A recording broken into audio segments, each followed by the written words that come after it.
Tuan rumah sebelah nenek kau tu marah. Kau pergi petik pokok bunga kesayangan dia. Lain kali jangan main petik sembarangan tau. Yang orang sebelah tu bahaya.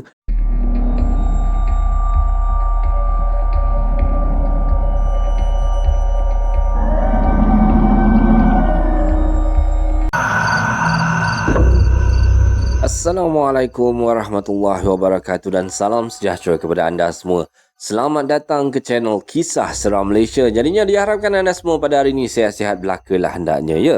InsyaAllah. Baiklah, disclaimer. Semua kisah-kisah yang KSM sampaikan pada hari ini anggaplah sebagai satu hiburan saja. Jadinya jangan terlampau taksub ataupun terikut-ikut dengan kisah-kisah yang KSM sampaikan ya. Baiklah, sebelum kita bermula, marilah kita sama-sama berdoa kepada Allah Subhanahu wa taala. Rabbighfirli warhamni wajburni warfa'ni warzuqni wahdini wa'afini wa'fu anni.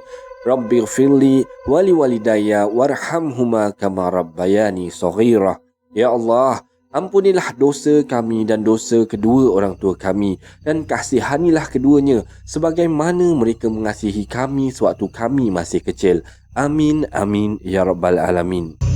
Jadinya, tanpa membuang masa lagi, kali ini KSM nak bawakan anda kisah Quarters. Okey, sambungan lagi. Ada kisah berkenaan dengan Quarters lagi. Jadinya, mari kita terus ke video yang pertama dengan lafaz Bismillahirrahmanirrahim. Mari kita mulakan.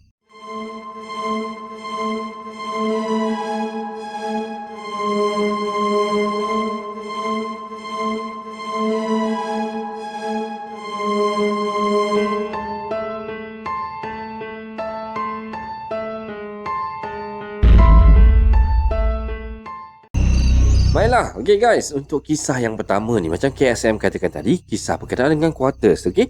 Kita terus dengan kisah yang pertama. Okay, kisah yang pertama ni, saya dibesarkan di salah sebuah Quarters kerajaan. Quarters ni adalah bekas tapak penjajahan zaman Jepun dahulu. Dan bangunan-bangunan kedai di area situ semuanya bangunan yang lama-lama. Boleh dikira bangunan yang antik lah. Yang ada tertulis pada tahun 1883 di terpampang dekat depan kedainya. Dan kawasan tempat saya tinggal ni terkenal dengan julukan Pekan Cowboy.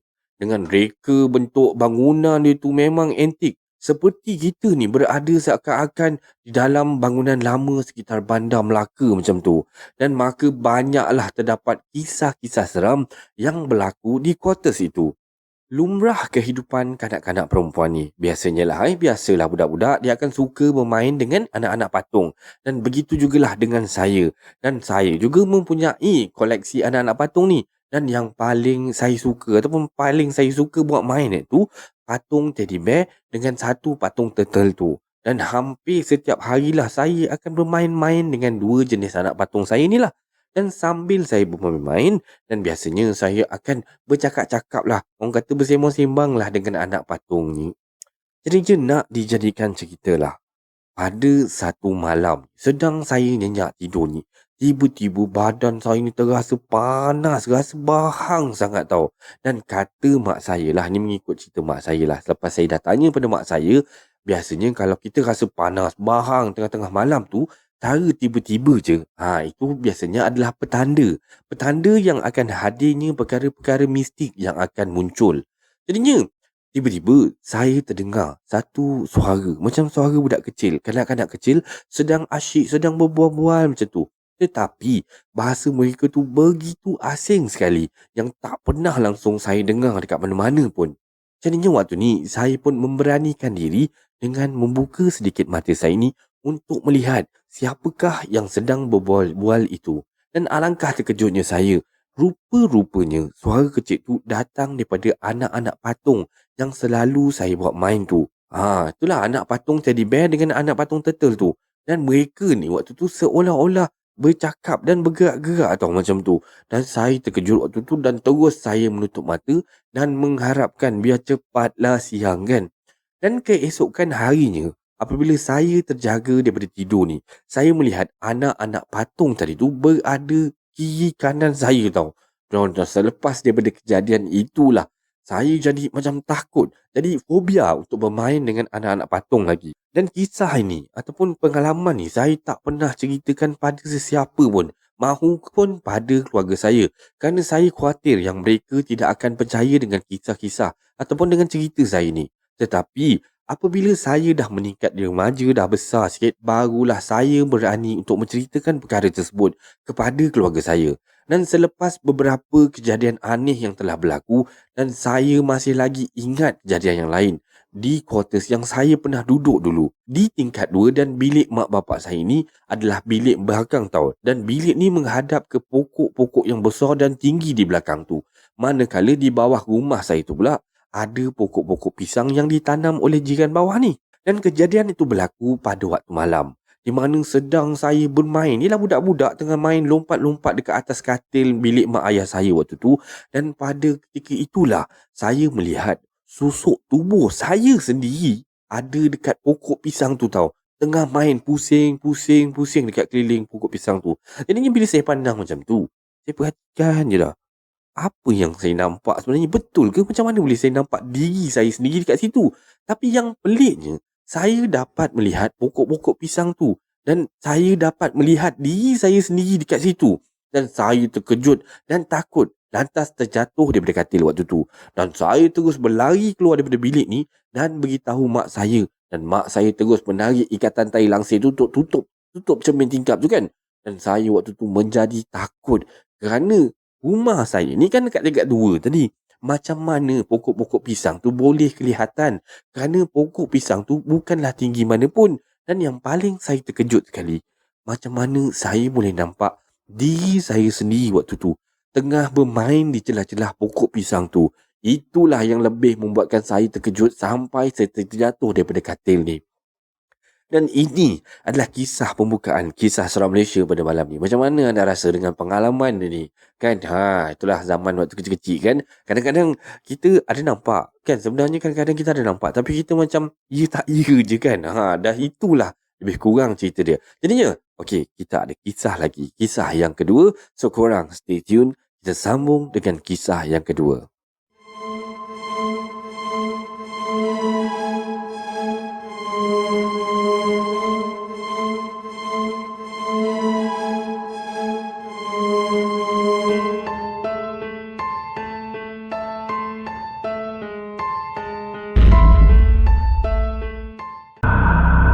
Okey, untuk kisah yang kedua ni, tajuk dia Nina Bobo, Penghuni Quarters. Jadinya kita terus dengan kisah yang kedua. Okey, untuk kisah yang kedua ni, nama dia Lana, Lana, dan peristiwa ni berlaku lebih kurang 8 tahun yang lalu tau. Okey, kisah ni masih berkisar pada waktu saya bekerja sambilan di sebuah resort.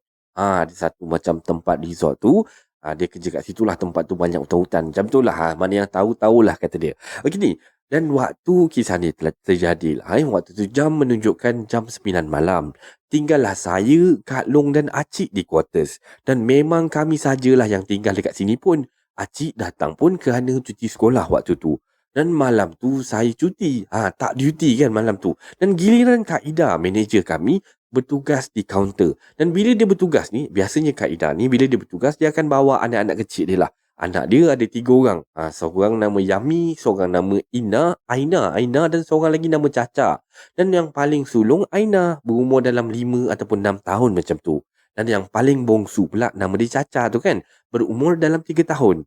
Jadinya anak-anak Kak Ida ni akan duduk dekat quarters bersama-sama kami lah, sementara menunggu ibu mereka ni habis bekerja.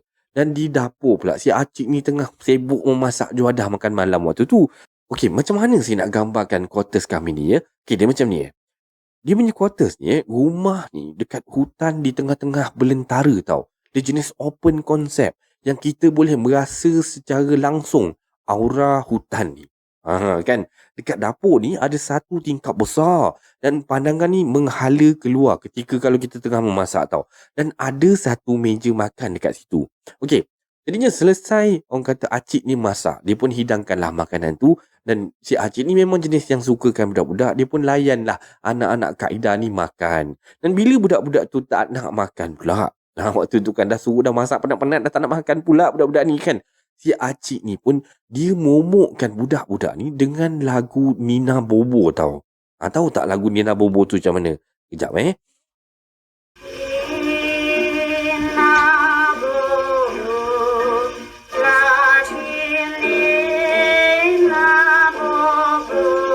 Dia punya lagu tu lebih kurang macam tu lah. Tapi KSM tak tahu lagu ni macam mana. Dia punya seni kata macam ni.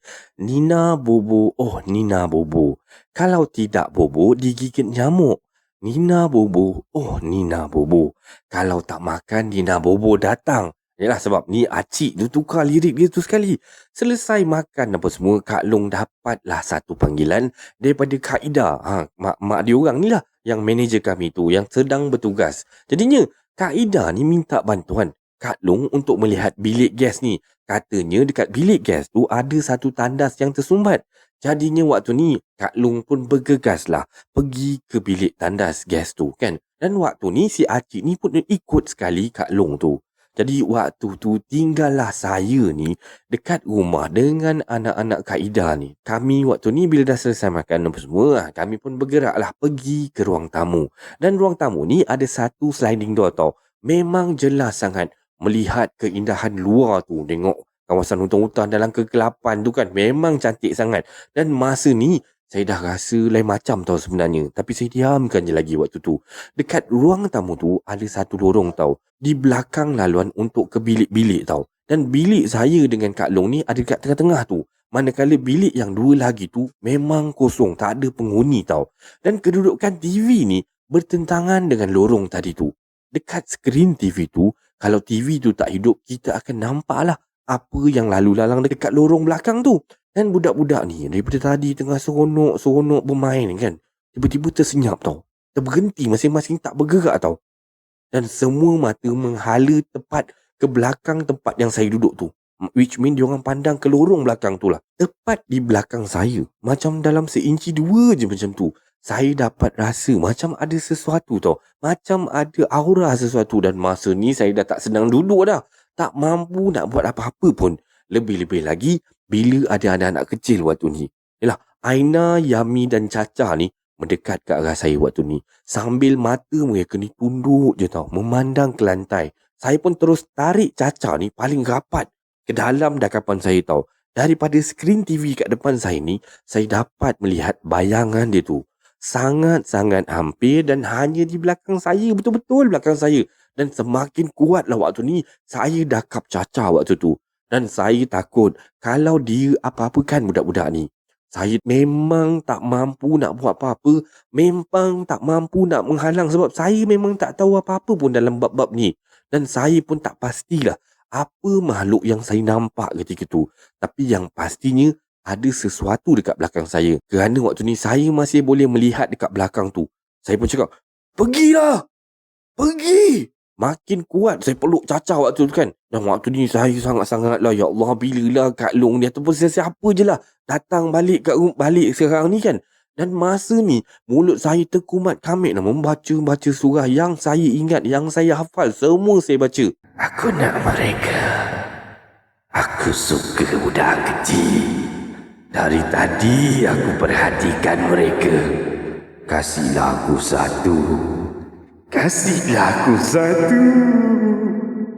Bisik benda tu dekat belakang saya ni. Garau betul suara dia. Dan saya dapat melihat tahu kuku-kuku dia ni panjang melingkar-lingkar dekat tepi saya waktu tu. Dekat kursi gotan tempat saya duduk tu. Dan saya cuba peluk Caca ni lagi kuat. Dan boleh nampak tau. Kain putih dia ni terliuk-liuk ditiup kipas angin waktu tu. Dan tak berapa saat macam tu, tiba-tiba Alhamdulillah, pintu kecil kat depan saya ni terbuka. Dan saya terkejut. Budak-budak ni lagilah terkejut. Peluk saya terus kan. Tersembul muka Kak Long dengan Acik kat depan tu. Alhamdulillah, memanglah lega saya sangat-sangat. Weh, kenapa muka pucat masing-masing ni? Seluruh si Acik ni. Dan masa ni saya nampak tau. Kain putih lusuh ni berkibar-kibar dekat sliding door tu. Dan keadaan kembali pulih. Dan jam 11 malam macam tu, Kak Ida pun ambil anak-anak dia ni dan balik kerja. Kerana dia pun dah habis kerja waktu tu kan. Tinggallah saya, Acik dan Kak Long dekat quarters ni. Dan esok juga Acik akan pulang. Kerana cuti sekolah dah hujung minggu ni dah habis dah pun. Dan tinggallah saya dengan Kak Long dengan 1001 kisah gangguan dekat tempat kerja saya ni. Dekat quarters yang saya tinggal ni. Dan makhluk tadi ni bukan yang memang ada dekat resort ni tau. Dia ni jenis yang datang singgah rasanya. Yelah, adakah kerana lagu Nina Bobo tu atau memang dia dapat rasakan yang adanya aura kanak-kanak dekat sini. Jadi sebab itulah dia singgah. Saya pun tak tahulah. Okay, moral of the story lah. Jangan nyanyi lagu Nina Bobo bila tidurkan anak-anak tau. Nanti dia datang. Yelah, kalau nak pun bacakanlah zikir ke apa benda yang patut kan. Itu yang terbaik. Baiklah, ini adalah kisah yang kedua. Macam mana rasa dengan kisah yang dua ni? Okey, jadinya tanpa membuang masa lagi, kita terus ke kisah yang ketiga.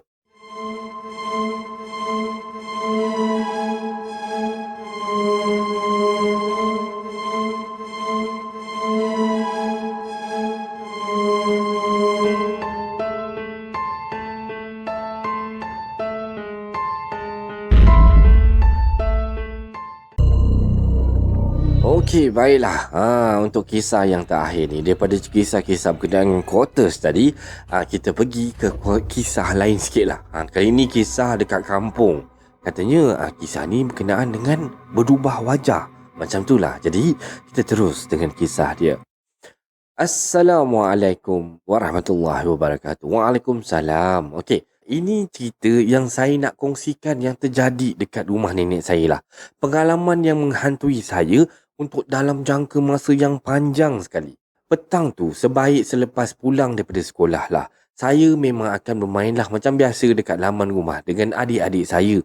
Dan pada zaman kanak-kanak saya ni, dekat laman rumah nenek saya ni, ada satu pokok mangga dan pokok belimbing kat situ. Di sebelah belakang rumah nenek saya ni ada pokok-pokok ubi kayu yang mana sebelahnya ni nenek saya jadikan pondok untuk tempat nak melepak-lepak, nak bersantai-santai lah waktu petang. Jadinya cerita dia macam ni macam biasalah geng orang kata main-main panjat-panjat pokok mangga apa semualah. Dengan adik saya lah kalau tak dengan siapa lagi. Lagipun masa tu saya ni memang macam rupa macam orang jantan tau. Tomboy habis. Nah, saling tak tumpah lah macam budak lelaki. Dengan gaya rambut saya, cara berjalan saya ni memang lasak habis lah. Dan rambut saya ni tak pernah hanya panjang macam kakak saya. Dan saya ni sampaikan selalu jealous tengok rambut kakak saya ni. Dan sampai pernah lah sekali tu, saya tanya dekat mak saya, kenapa saya tak boleh bela rambut panjang macam kakak? Dan mak cakap, sebab saya ni lasak sangat. Dan bila main dah macam hantu dah rupa. Rambut jadi kusut masai berserabai. Dan itulah punca yang mak saya tak pernah biarkan saya ni berambut panjang. Jadinya kalau sekilas pandang pandang saya ni, kalau orang tak kenal lah, mesti fikirkan saya ni budak lelaki. Panjat punya panjat, lama-lama penat lah juga. Boring lah aku. Dek, tukarlah dek. Kita main jual-jual nasi lemak pula lah. Kau beli, aku jual Cerit saya waktu tu daripada atas pokok tau. Sambil kaki saya ni saya lunjurkan ke bawah dahan tu supaya senang saya nak melompat ke tanah. Jadinya macam biasalah, adik saya ni tetap jadi pengikut setia saya lah. Apa je saya cakap semua dia ikutnya. Habislah bunga-bunga nenek saya ni saya kerjakan, kutip sana, cabut sana, cubut sini kan. Dan masa tu banyaklah pokok-pokok bunga dekat tepi pagar rumah nenek ni. Tak cukup dengan tu tau. Saya curi pula, petik pula bunga jiran sebelah tu. Dan bunga-bunga tu saya letakkan dalam satu bakul kecil. Konon-kononnya nak buat lauk nasi lemak bungkus tu lah. Yang saya buat pakai pasir dekat rumah nenek ni. Konon-kononnya yang pasir tu nasi dan bunga-bunga tu sayur lah lebih kurang. Jadi yang terleka tengah main-main pasir dekat laman dengan adik ni. Sampailah tak sedar waktu tu pun dah masuk senja tau. Dah gelap dah masa tu. Dan masa kecil-kecil ni, fikirnya nak main, dia memang tak ingat apa dah. Selagi belum kena libas, main je lah aktiviti saya. Dan waktu tu dah terdengar tau laungan daripada mak saya. Woi, balik! Macam tu lah agak je kan. Dan waktu tu dah terdengar dah laungan daripada mak saya. Suruh masuk rumah, suruh mandi. Tapi saya tetap tak indahkan tau. Dan terus leka dengan bermain pasir ni. Sampaikanlah mak saya ni keluar bawa rotan nak hambat saya dengan adik saya. Dan adik saya ni dah laju dah. Macam lipas kudung naik ke atas rumah. Takut kena bantai lah agaknya tu kan. Tapi saya ni pula masih lagi berdegil. Tetap tak nak masuk rumah waktu tu. Memang minta kena bantai lah kan. Apa nak buatnya kan. Dan mak saya bantai saya sampai saya berlalak-lalak lah senyum tu. Memang kecoh lah. Sampai masuk ke dalam rumah berteriak-teriak lagi. Saya ni jerit nak main. Tak tahulah kenapa masa tu saya ni rasa sedih yang amat tau. Bergonta-gonta saya. Sampaikan mak saya ni kunci pintu rumah nenek tu. Tak kasi saya keluar lagi. Tapi saya waktu ni masih lagi melalak-lalak. Bawa sampai ke dalam bilik saya melalak tau. Punyalah teruk waktu tu. Lepas saya menangis tu, korang tahu apa jadi tak? Saya pun pergi depan, tiba-tiba mak saya tegur tau. Kenapa muka tu? Dan mak saya belik-belik tau. Tengok muka saya ni. Dan mak saya cakap muka dah macam setan dah. Lagilah saya meraung. Saya ingatkan sengajalah yang mak saya ni bagi saya takut. Lepas tu datang adik saya yang baru keluar daripada dapur ni. Baru siap mandi lah waktu tu. Adik saya pun tegur saya. Kenapa muka kau tu? Teruknya. Dan masa ni semua orang takut tengok muka saya tau. Dan mak saya suruh saya pergi tengok cermin tu. Jadinya saya pun pergi berlari ke dapur ni untuk nak tengok cermin lah. Jadi sampai dekat dapur tu saya tengok cermin tau. Saya cuba mengamati muka saya sendiri waktu tu. Dan mata saya ni sepit tau. Sesepit-sepitnya. Dan mata putih ni bertukar merah. Dan muka saya ni dah berubah dah. Muka saya jadi lebar macam tu. Macam bengkak tau. Dan bibir saya ni bengkak habis. Dah macam mulut itik dah terjurir macam tu. Dan bengkak dekat bibir ni. Dia punya bengkak tu dah sampai hampir nak bercantum dengan hidung dah. Dia punya kembang bibir dia tu. Dan saya yang ketakutan ni lari balik ke depan tau. Dan peluk mak saya ni sambil menangis-nangis. Dan mak cakap apa tau? Dah. Diam. Jangan nangis lagi. Nanti lagi teruk muka kau tu. Itulah orang dah cakap. Jangan main waktu senja. Degil sangat kau ni. Bila orang panggil masuk tu, masuklah bila orang tu cakap tak nak dengar. Dan waktu tu, barulah saya perasan. Bukan muka saya je yang berubah. Tapi, dekat badan saya ni habis tau. Merah-merah. Dia macam gatal-gatal macam tu. Dan anda semua tahu tak macam mana kalau kena ludah jin kan? Macam tu lah. Ada yang cakap tahu kena kencing setan lah. Kena ludah jin lah. Saya pun tak tahulah. Yang pastinya badan saya memang rasa macam panas tau. Rasa macam gatal-gatal waktu tu. Dan saya panik dan dah tak tahu apa yang terjadi sebenarnya. Dan waktu ni saya dah duduk termenung dah. Yelah saya fikir-fikir apa yang mak saya cakap tadi tu ada betul juga kan. Jadinya mak saya pun waktu tu dah risau tau masa tu. Dan mak saya pun cubalah minta tolong dengan jiran depan rumah nenek saya. Nama dia Pakcik Arif tau. Dan Pakcik Arif ni dia bukanlah orang kata ustaz-ustaz ke apa. Tapi jenis yang bolehlah merawat sikit-sikit tu. Dan yang saya ingat masa tu, dia bagi saya ni beberapa biji habatus sauda tau. Dan suruh saya minum dengan air yang telah pun dia bacakan dengan ayat-ayat suci Al-Quran. Sambil saya selawat 3 kali, saya pun minum. Dan saya sapukan air tu ke muka saya. Nampaklah macam ada perubahan sikit kan. Nampaklah bengkak tu macam kurang sikit. Dan Pak Arif pesan dekat mak saya. Apa-apa hal, bagi tahu dia kalau dia boleh bantulah. Tapi benda tu tak berakhir kat situ je.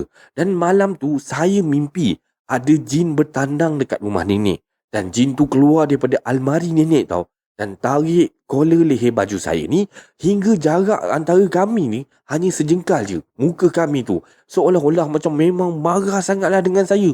Rupa dia tu, telinga dia panjang tau guncing. Kepala botak, berjanggut dan lidah dia terjeli-jeli macam tu. Dan saya memang ketakutan yang amat-amat sangat waktu ni. Cuba untuk melepaskan diri. Dan saya terjerit dan laungkan takbir. Allahu Akbar! Allahu Akbar!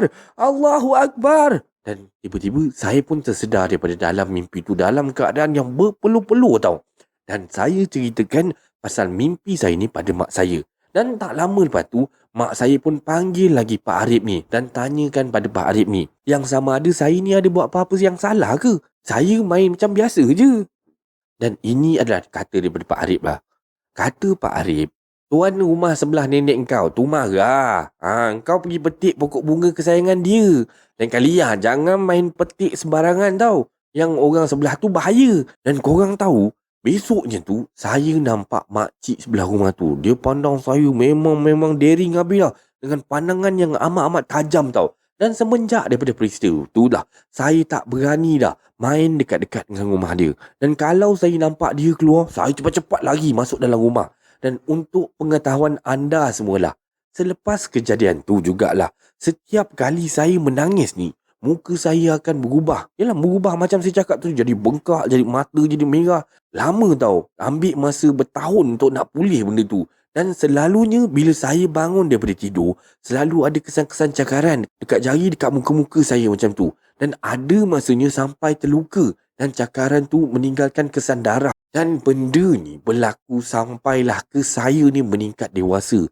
Dan ini adalah kisah seram yang terakhir pada malam ni. Macam mana anda rasa dengan kisah-kisah yang KSM sampaikan? Semoga anda terhibur dan terima kasih pada anda yang sudi mendengar kisah seram Malaysia ni sehingga habis. Sebelum kita akhiri kisah seram Malaysia pada kali ini, jom kita dengar sedikit pesan Ustaz.